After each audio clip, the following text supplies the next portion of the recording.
Welcome to Sound Beginnings, the Sound Birth Services podcast. I'm your host, Pamela Tessman, mother of two, an international board-certified lactation consultant, childbirth educator, and former doula and early childhood educator. I've spent 20 years supporting families, and I'm here to share insights, tips, and stories about childbirth and infant feeding. Whether you're expecting your first baby, navigating infant feeding, or you're a perinatal professional adding to your skills and knowledge, this podcast is your trusted resource for expert, evidence-based advice and heartfelt conversations, empowering you with the knowledge and confidence to nurture your growing family. Be sure to follow me on social media at Soundbirths, or connect with me at my website at soundbirths.ca. Let's get started. Welcome back to the Sound Beginnings podcast. This morning I'm chatting with my friend Kirsten Werner, who is an RMT, a former doula. She wears many hats in our community. Really excited to chat with you this morning. Kira, can you tell us more about yourself? Yeah, hi Pamela. I am located in Cumberland, BC, and all the things that Pamela just said. I'm a massage therapist. I've been working as a massage therapist since 2008. I started my career in the wellness world as an aromatherapy massage practitioner and then transitioned into becoming an RMT. I was a doula for 18 years. I also teach baby massage, and I run a clinic, a home-based clinic with other practitioners. And then I recently have just added doing wellness business coaching for other health and wellness practitioners who are wanting to get support within the business side of things. Yeah. Nice. Yeah. That's busy. It is busy, but I figured out balance in there as well. Yeah. I guess after that many years, you kind of start to figure it out. Yeah, that's right. Yeah. That's Cool. right. Yeah. Well, it's awesome because you've been involved in our perinatal community for a really long time and kind of know the ins and outs. And you've been kind of an inspiration to a lot of folks in the Valley who are just starting up with that kind of thing. And now you can be an inspiration for all the new RMTs and the clinic owners. Yeah. And yeah, it's pretty awesome. Yeah, it's pretty amazing. My daughter has been doing more nannying and childcare, and it's cool to see her working with babies and kids and stuff. But one of the things that I didn't anticipate is that when she goes to work for someone, they're always like, we know who your parents are and they're amazing. Yeah. And I'm always like, oh, that's so cool. Because sometimes when you've lived in a community for so long, you don't even think about it. Mm-hmm. And it's interesting that the newcomers have heard about the services that I offer too. So It's just cool. Yeah, that is cool. It's far-reaching. So you've been based in Cumberland since 2009, and you have pretty strong ties to the community. So how has living and working in the Comox Valley influenced your approach to wellness? Yeah, well, I moved up here from Victoria in 2009, and so it was definitely a shift because I'd been graduated from massage school for about a year. And then I got a job at a clinic that was based downtown behind a doctor's office. And most people in Cumberland, like there was massage therapists here, but I would say like the understanding of what massage therapy can do and the benefits from it were sort of confused perhaps with like, I had a massage once when I went to the resort down in Mexico. And so I did a lot of like educating in the beginning about the benefits of massage, and also had to educate about the word doula, because like you can say doula, doula, doula, and everyone's like, what does a doula do? I'm sure you've heard it before. So it was different than Victoria when I came here. It took a bit more of like, let me explain more and attend different classes and do info nights. But the other thing that I saw was that everyone's like, you live in Cumberland, so obviously you have to mountain bike. Yeah. And I tried it and I was so scared. And then as I worked in my practice, I was like, everybody has broken arms and is hurt. So I really saw how active this community is. And I'm being reminded of that again, because now I'm working with a lot of post-surgical clients, and the gusto that the Comox Valley has to get back on that bike is very high. And so sometimes you have to remind them like, actually, you're in the healing stage. Like, it's okay to rest. And I recognize that in myself. Even in my own injuries, I will try to do too much and rake up all the leaves with one hand. But yeah, it's just a reminder that it's okay to rest, because this community is very active. Yeah, Very, very it active. is. Yeah. Yeah. Yeah, I've seen a lot of that in my practice as a doula too, where Yeah. people are like, "Hey, let's go do this," and then Yeah. like, "Oh, my bleeding has started to get heavy again, and I should probably slow down." Exactly. Yeah, exactly. So you've got over 2 decades of experience, which is incredible.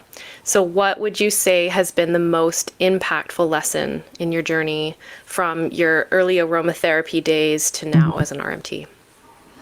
Yeah, I think I am one of those healthcare practitioners that's taken lots of courses, and that's really fun, and you learn things. But honestly, the way that I have learned the most is firsthand, it happening to me. So me having a hospital birth and a home birth and understanding what that looks like. Having a doula myself and learning from that experience, but then also branching off of that is like, it's not like I suggest that you should get injured to learn about an injury, but that is what has happened, is that I have learned more from things happening within my own body to understand, like, wow, that took a little longer than I thought. And really understanding the mindset that you go through. So it's great to know like the muscles that are involved or the round ligament that might get affected, but also like understanding that feeling of being pregnant, where you're pregnant and you're in the first like 3 weeks and nobody knows. And so being able to hold the space for people when they come in for a prenatal massage, and maybe they have not told anybody else, like I might be one of the first people that knows, and then going along that journey with them. And that goes into all the things that I've done. It's not necessarily, like I said, about the techniques. It's about having that safe space that people can come into, and there's that understanding.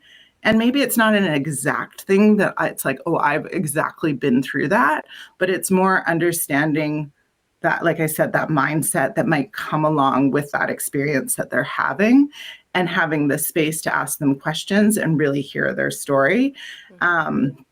You could throw in the words of being trauma informed and all of that, but I think in the end, it's just making sure that clients like know that this treatment is a space where they can tell me things. And the more that happens, the better the treatment's going to be, because that trust is really built. So, yeah. And I imagine that settles their nervous system a lot, is just safe in your space and in your hands. And exactly. Yeah, it's beautiful. So recently you've just completed really extensive training through the mastectomy guide for health professionals.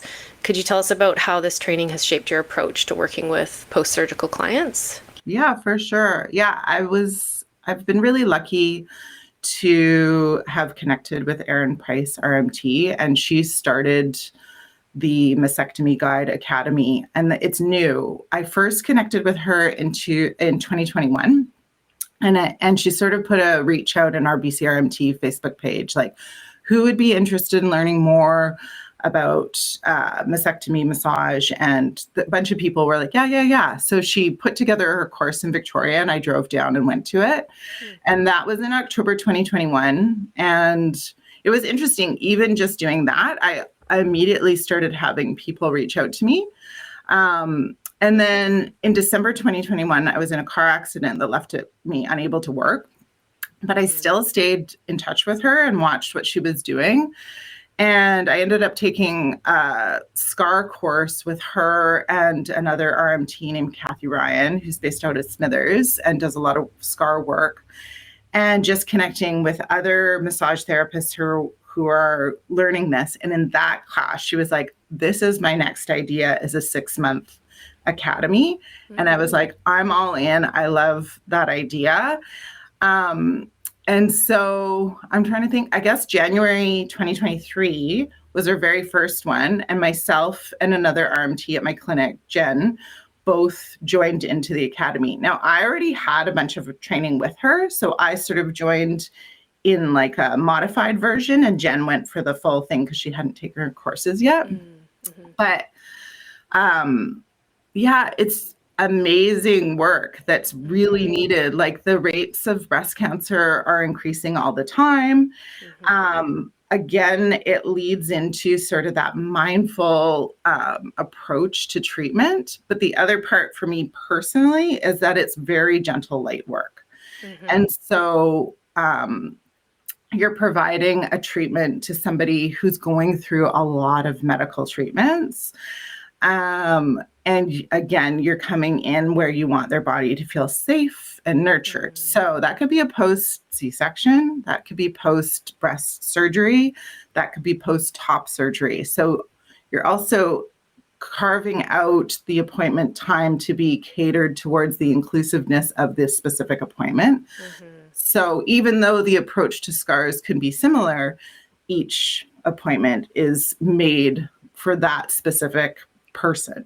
Right. So yeah, I've been loving it, and it's really cool to see the people that are reaching out to us. We've had people reach out from Qualicum, Parksville. We're the only 2 RMTs with this training north of Nanaimo. We've had a surgeon come to our clinic and meet with us for the morning, Dr. Thompson, and want to connect with us so that she can refer her clients directly to us. And so that collaborative care is huge. And yeah, it's just really nice how Erin's designed this course, and she's given a lot of that for the people that participate in the course to learn to sort of how you go out there. And then the other side note is that I've actually started teaching with it as well. So I also do the teaching portion of it, which is more about how to get your message out there with the marketing and the online booking. So that kind of leans more into my like wellness business coaching side, but giving the massage therapist those tools as well. Yeah. Awesome. Yeah. Yeah. And I got to experience your treatment firsthand because, as you know, I had a breast reduction 6-7 years ago. And so for those listening, I had a massage with Kirsten, even though my scars are, quite old now, but the treatment itself was just so lovely. It made me realize how much I needed that self-care in general. And of course, your hands were able to just sort of like sense where things were holding. And and it was just a really nice experience of just being cared for, and the space and the sort of feeling of the space was obviously very thoroughly thought about. Like I could tell you put a lot of time into making that space really comfortable. So I can only imagine what others are going through when they come into your space. If if they're dealing with cancer treatment and top surgery and all those things, they definitely benefit from that space itself and your energy being really kind and caring. Yeah, it's so valuable. So yeah, that intention is really there. And and that I really love too. We're in a very busy world. And so, if you're a parent out there, you're thinking you might be doing something and trying to think of what you make for dinner. But in those moments when I'm in those treatments, what I actually really love about it is how grounded I can get and just be like, this is where I am right now. And it's really beautiful. For the listeners who may be considering post-surgery massage, what benefits or support does it offer during recovery? Yeah, so I think we've touched on some there, which is just having, first of all, that holding that space. But to get into more the benefits of the physical portion of it is the scar mobility. So scars can really anchor. So a scar is often, if you think about it like an iceberg, you have the top of the iceberg peeking out, and then you have all the bottom of the iceberg under the water that we can't see. And that's a lot like scars. So you could have the little scar here, but actually the scar tissue underneath can go quite deep and go to other areas of the body. Wow. So I'll often explain to clients, like say something like a C-section scar, that if you have a scar and it's at the base, it could still move my, like I'm down by my belly right now, but it's still, see how it's moving my sweater up here. Mm-hmm. That can tie in. You can have people that go and have C-sections and they're like, yeah, my right shoulder's killing me. It must be from the baby. Wow. But there's actually like a fascial line that's going down to that scar. So scar mobility is huge. Reducing pain. A lot of the times there's a lot of pain after, and supporting the healing and the tissues to heal that area and reduce the scarring too. I think a lot of the times people are really looking for that softening in the scar visually for themselves. So yeah, just getting it flexible and functional. And then same with people that are coming in for like top surgery, it can help to manage the swelling, or breast cancer surgery too can help to manage the swelling. There are different cases there. So like often if you have somebody coming in with breast cancer, they're in the midst of dealing with medical appointments and there's an uncertainty happening there, versus when you have somebody coming in with top surgery, they've made that decision and they're feeling pretty excited. So in a way that treatment can be a celebration. So that's just part of it. And then it's also, reconnecting with the body is huge too. Often people are like, I haven't touched the scar yet. And that's okay, because they feel scared to touch it, or they're not ready to connect with it. And so one of the home care exercises that I'll give is just like with clothes on, just like placing your hands at that scar and just sitting with it and recognizing it. And that can really help because it gets you connected with that part of your body again.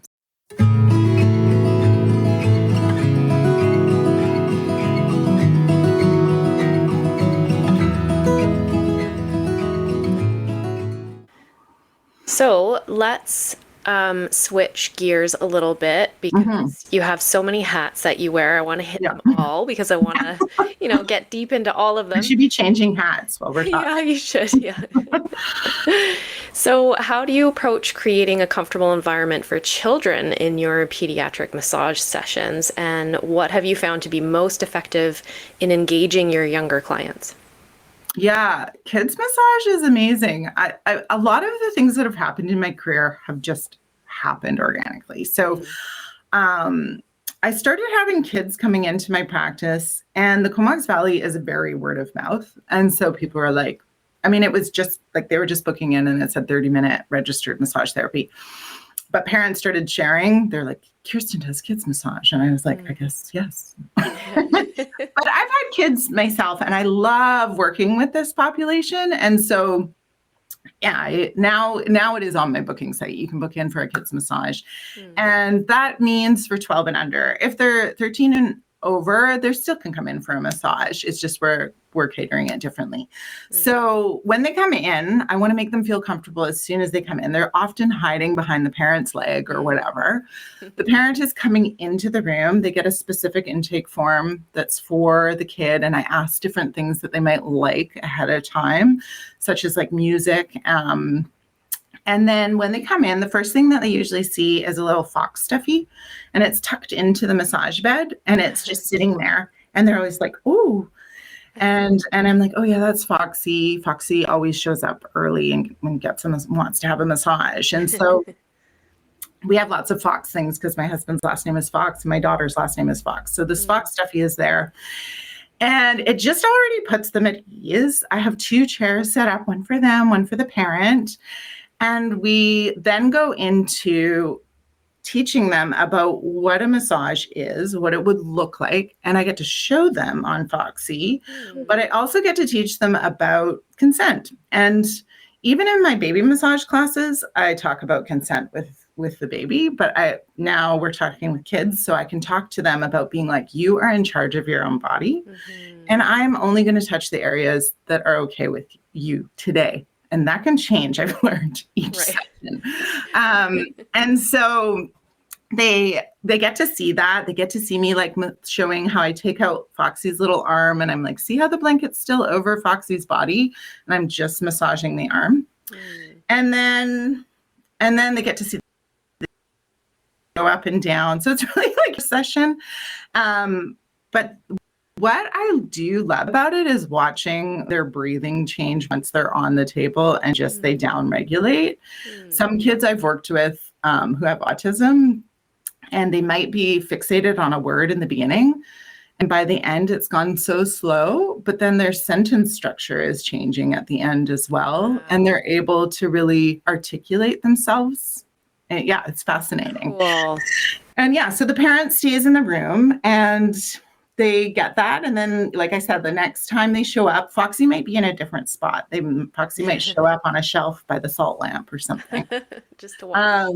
Yeah, but it's really fun. And I have done massages to Frozen, like not your typical massage music. Yeah, it's been great. I love it go. Yeah, exactly. That's a good massage song. It's a great massage song. And same thing, active kids. I have had 4-year-olds who are on BMX doing full, like, I got a bike flip. And I'm like, you're 4. You started walking 3 years ago. Yeah. Active kids. So, yeah, it's cool. Yeah. I understand that. I've got 2 boys. Do. Of course you do. Oh, my God. Yeah. It's wild. So could you share a bit about the benefits of the infant and toddler massage and why you believe it's such an important skill for parents to learn? Yeah. So I took the baby massage training with the International Association of Infant Massage in 2009. We also touched upon it in massage school as well. And one of the things that I love about baby massage is it's really simple. And so the first thing I tell parents when I'm teaching a class is like, you don't have to be an RMT. This has been around the world for generations, and there's different cultures where it's really part of having a baby. So the woman that started the association, she originally in the 70s volunteered at an orphanage in India. And when she was working there, she saw the other people that worked at the orphanage massaging the babies with sesame oil. And she saw how much the babies got out of it and how good it was for their own development, because they were in a situation that was difficult, right? Difficult for those growing and development aspects, but they were still flourishing. So she brought that back into her own world and gave massage to her own babies. And then people are like, I want to learn that. And she taught it in her living room, and then it became bigger and bigger and bigger. Wow. And so, yeah, you can do baby massage anywhere, and you can do it with oil or without oil, and you can do it while you're traveling. But there's a few different benefits, and often when people sign up for baby massage, the top reasons that they want is sleep, for sure. They're like, oh, sleep. I always think parenting would be amazing if it came with good sleep, like, but it doesn't. And then the other part they always say is digestion, and then teething often comes up. And those are things that we addressed in the class. So it can do improve sleep patterns. I have done just mini intro classes at the little village store, and then afterwards got a text from the mom being like, oh my God, my baby slept for 2 hours afterwards. Oh, lovely. So that part's good. And then it can help with all the systems in the body. It can help with increased flexibility. They're learning cross-body motions, and brain development can help with that as well. But also it's just really cute, and with 10 babies getting massaged. And if they all happen to sync up, which oddly does happen, where say they're getting a face massage and they're all zenning out, and you just have to see this sea of these zenned out babies happening. And then they often sync up with all crying together at the same time too. Right. But yeah, I do the baby massage, and then the toddler massage. I don't teach those classes as often, but it's the same thing, kind of like doing a kid's massage. It's a bit more games, make a pizza on the back, those kind of things. And I do think often people are like, baby massage. I'm going to do baby massage. Oh, they're not a baby anymore, so I'm not going to do massage, but it is throughout their life. Right. And I imagine it's probably not as complicated as parents think it is, right? It's really, really not. And everything that I'm teaching in class can be done in a different order, and you can focus on what the baby does like. You can teach the siblings to do it, grandparents to do it. I really like it for like a partner that's going to work. It's a great way to come back and connect with the baby. So, yeah. I was going to say, it's nice for maybe a non-feeding parent to Yeah, be able exactly. to bond with their baby. Yeah, exactly. Exactly.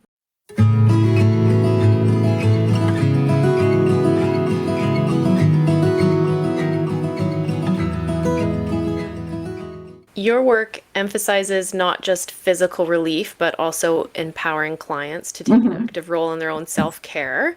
Yeah. What self-care practices do you encourage clients to incorporate outside of massage therapy sessions? Yeah, self-care, I was thinking about this. I always want to be like careful about self-care because it is a big word these days, and so is wellness. And you can get really into sort of that trend. And I think from me going through like my own recovery and like recovering from my car accident, I want to emphasize the self-care in simplicity and kindness. And sometimes that's the best place to start is just up here with having self-compassion for yourself. Because again, we're in a very active community. I'm an active individual myself. And when you set these goals that maybe are unrealistic, then all of a sudden that is giving you the feedback of failure. So really with self-care, it could be as simple as, placing the hands on the scar, or being like, I am going to just walk down the alley today, or shoot, I didn't do it, but these are the things that I am proud of myself for doing. So shifting that narrative in your head with how you approach self-care, because a lot of the times, like if I have a new mom coming in, they're like, my shoulder's sore and I know I should be stretching.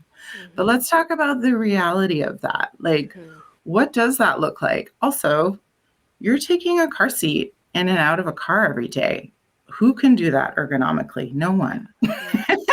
So, like, have a cup of tea, read your favorite trashy magazine, and be kind to yourself. Start there. And then, yes, there's amazing options in the Valley for going if you do want to be like, I do want to try this, like, mom and baby yoga class. Great. I do want to go to this class that's for postpartum mom workout class. Great. Do you make it to every class? Maybe not. And so, simplicity and kindness, those are my like rah self-care tools. Goes a long way. Yeah. And then, like there's lots of things, like we have lots of home care supplies at our clinic and they're all things that I love to use. And so that's why they're there. But they're also quite simple. They're just like massage balls that you could be like, oh, I'm going to roll that on the bottom of my foot. And that's going to help actually open up my shoulder. Right. So, yeah. While you're watching Netflix. Yeah, while you're watching Netflix. Exactly. So in your view, how does empowerment and self-care impact overall wellness? Like when you actually can see people participating in this kind of self-care, how does it impact their overall wellness that you see, especially in the therapeutic setting that you're in? Yeah, I think like when you, especially with the post-surgical care that I see, like I see that shift in them and that hope and that enjoyment of connecting with their body again and being like, yeah, I was able to do this today. I was able to swim or whatever it is. Right. So I think that part really ties into that, what I was talking about with the self-care and the kindness to yourself, but then it actually does turn into an empowerment where it's like, oh, I was able to do that. And I think anything we go through, whether it's having a baby or having surgery, there's that moment where it's like, man, that was really hard, but then it becomes a gift and you're changed forever with sort of who you are. And then that's that new you. And so you get to be the new you and adapt into that person and how you approach things. So Yeah. Yeah, and I imagine that, having somebody in your corner like you cheering you Mm-hmm. on, Mm-hmm. that can all like shift the mental health piece around it too. Is like, Yeah. okay, somebody recognizes what I'm going through, how tough it is, and Yeah, that's how, right. it's just Yeah. not an easy thing to find self-care a lot Yeah. of the time. And Yeah. just having somebody understand Mhm. that and then caring for them in the way that you do is That's right. huge, I think. Mm-hmm. Yeah. Yeah, I think it makes you not feel so alone. And Mm.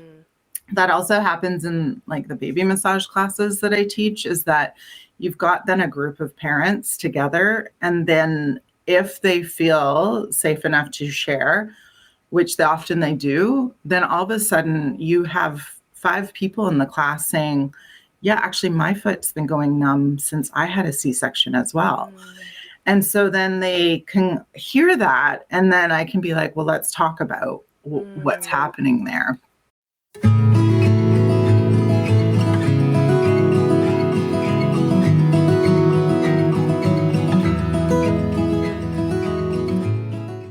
So let's switch into your coaching business. I want to hear more of that. Yeah. So how did you come to offer this service, and what areas of support do you find are the most needed among practitioners?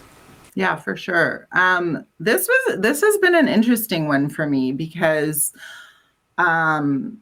yeah, I've been working in the health and wellness industry for 20 years. I'm always happy to share. I'm always happy to share and collaborate. So I am that person that over the years people are like, "Hey, can I pick your brain on this?" Or whatever. I might get a message from someone being like, "How are your emails so pretty?" Which is cute. So I was just puttering along and doing my thing, and all of that was happening. And I was actually working with a local coach just before my accident, and she started putting that into my ear a little bit as well. Um, and then when I was in my car accident, I had to keep my clinic open for 2 years before I was able to return in 2023. Wow. And so all of a sudden it puts everything in a different light. So you're looking at like, how do I keep my clinic open? Is somebody filling the soap? What's happening here? Right. And you start really honing in on your systems. And when I did hone in on those systems, which included like, please do not text me. This is how I need to be communicated if something's needed in the clinic. All of a sudden you're like, why didn't I do that before? Right. But then the other piece of it was that myself and some of my family members that were involved were going to clinics to get treatments ourselves, right? And so that was super interesting too, to experience like, how easy is it to book into this place? When I'm booking in with this place, what am I getting back? So if I have a concussion and I'm getting the intake form, or I went onto their website, I love what they're doing, but I can't figure out how to book in with them. I don't know where it is. I don't know where the booking thing is. I can't find their phone number. And then when I was in with appointments, a lot of the times, most practitioners these days use a software called Jane Online Booking. And it's very in depth. I've been working with Jane since 2016. And so I know it quite well. So sometimes the front desk person would be like, oh, so you can just like add my daughter as a family member, and then you can use my credit card to pay. And they're like, oh, how do you do that? And I was like, yeah, just go over here, add this, like do. And so it was just kind of fascinating, and it was awesome. It was awesome to be able to be like, oh, I'm helping you. But next step was that I won a contest through Jane to go to this retreat down in Vancouver, Washington. And then that retreat was for wellness clinic providers, like wellness center providers. And it was the first time, kind of like everything we're talking about, where all of a sudden I was in a room with all these people that understand what it's like to be a clinic owner. And it doesn't matter what you do. You can be a doula, a lactation consultant, an RMT, but you could also run a brick and mortar, run a gas station. We're all connected because we run a business, and there's these underlying business parts of it. And so that felt so good. And I started working with the woman who was running the retreat, and she really gave me the confidence and encouragement to start my own coaching practice. And so that was launched this year. And it's been amazing. I have a group online that it's just a small little Facebook group, but there's like over 80 members in there. And it's just, it's about not feeling alone and having that support system. But also I am a Virgo and I love systems and organization. And so a lot of the times people are repeating themselves. Being like, I'm writing the same email. And a lot of that can be templates and automated. And so then it actually frees up your time so that you're able to go for that walk that you want to go for, or go for that cold water swim. And that is key. Healthcare practitioners take care of people and often forget to take care of themselves. Yeah, I was just going to say, any opportunity to disconnect is really valuable. I'm finding that in my practice too, that, I love what I do, but I do find that I get home and my brain is still thinking about these clients. Yes. Even sometimes I'll be like, ooh, I should mention that to them, and I'll get back on my computer and I'm like, oh, I really need to let go. Yeah. Because I don't want to burn out. I want to keep doing this. So that's right. Yeah, I love systems too. And I think, what you're doing is great. Yeah. You're just filling all the gaps in the valley is what you're doing. I'm the silly putty. Yeah. Yeah, finding cohesion. Yeah, that's right. Awesome.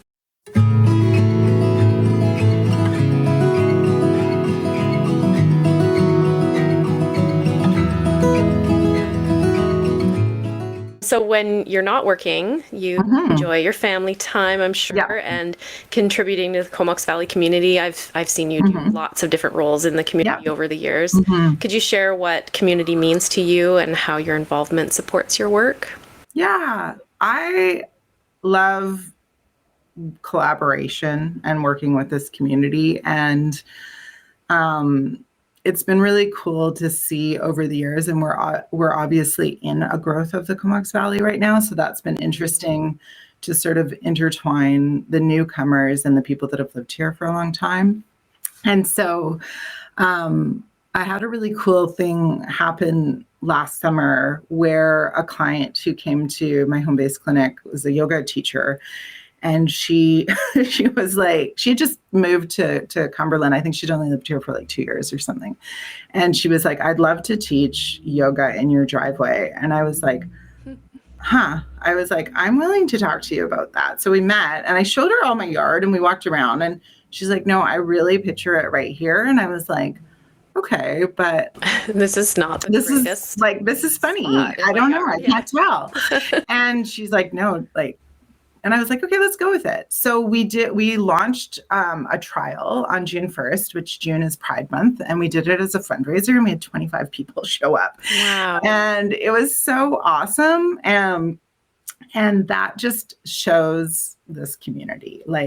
It wasn't just people from Cumberland, it was people from all over. And it was great because we were able to give all the money to the Pride Society for their Pride Parade. But it was also just fun to be like, oh my gosh, the Comox Valley is up for anything. If you kind of are like, hey, let's try doing it this way, people are like, sure, we'll try that out. So it ran through the whole summer. We had regulars there every week. I got totally nerdy into bird calls because I was lying out there and I was like, what is that bird? And yeah, it was a really cool experience. So cool. I think that part of community of think outside the box. How do we want to gather? There's lots of creative ways that we can do it. And yeah, I love that. Yeah, I love that too. Yeah. Speaking of the bird thing, I got totally into birds too. It must be the age. I downloaded that app, Merlin, and you can record what you're hearing and it'll tell you what the bird is. And oh my gosh. That is what I did too. And then the bird was the Merlin. Oh, no way. Yeah. That's funny. Yeah.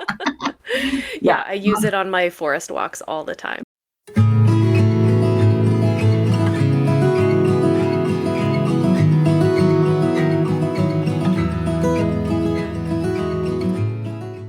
So what do you envision for the future of Cumberland Village Wellness and your work within the community? It is at a really pivoting spot right now. I feel like I've got a really excellent team of really experienced massage therapists in the clinic right now, which I'm really proud of. And they all hold their unique skills with how they approach their treatments. And so I feel like that is happening. And then myself and Jen are really working on networking and getting the word out that we're doing this breast, chest, and oncology post-surgical massage, pre and post-surgical. I'm involved with the Transcare BC group, and so that's been really cool to go to different clinic mentorship calls to learn more about what's going on there. And yeah, I just want to stay creative and open-minded. I do want to offer more courses and group coaching through my coaching. And then I'm also looking, again, when I look at what you said, filling the gaps, I still see there's still other gaps that I see. And I think Comox Valley is beautiful and it's rural still. Even though we are growing, there's things that you can't access here, and you might need to head south, or even people that are North Island, what they have access to. So I want to look at creative ways of offering different virtual services that could be accessible to more of the remote communities, and what that would look like. And I'm not totally sure yet, but maybe we should chat then. It's on my mind. Yeah. And you are on my mind too. You are in that box. Yeah, cool. And so I guess you'll still be teaching your baby massage and your labor massage. Yeah, I'm teaching baby massage right now, and that's been cool too, because I used to have the space, but when I converted my clinic into having 2 rooms, I lost my own workshop space. So I get to teach around the valley, which is really great. So I'm teaching baby massage at Unfolding right now, and there's still space for drop-in. And yeah, I've done some work down at the midwifery clinics as well. And then, yeah, I'm very mindful of my 2025 schedule, and I'm trying to go into it with lots of intention to make sure that I can go cross-country skiing and things that are important for me, and then adapting my schedule around that. But I want to plunk the things in for me first, and then get my schedule going. That's wise. But yeah, I'm excited. I'm excited for 2025. Yeah. I feel good about it. Awesome. Well, I'm excited to watch you keep going with it all. And yeah, if there's any other ways I can support you, just let me know. Oh, yeah. You bet. Well, thanks so much for joining me today. I'm really excited to put this one out, and we'll talk soon. Yay. Thanks. Bye. If you'd like to know more about Kirsten and her work at Cumberland Village Wellness, be sure to visit her website at cumberlandwellness.ca, or send her an email at Kirsten, Kirsten, at cumberlandwellness.ca. Thanks so much for joining me today. If you liked the show, be sure to rate it and share it with your friends, and don't forget to hit that follow button. Until next time, take care.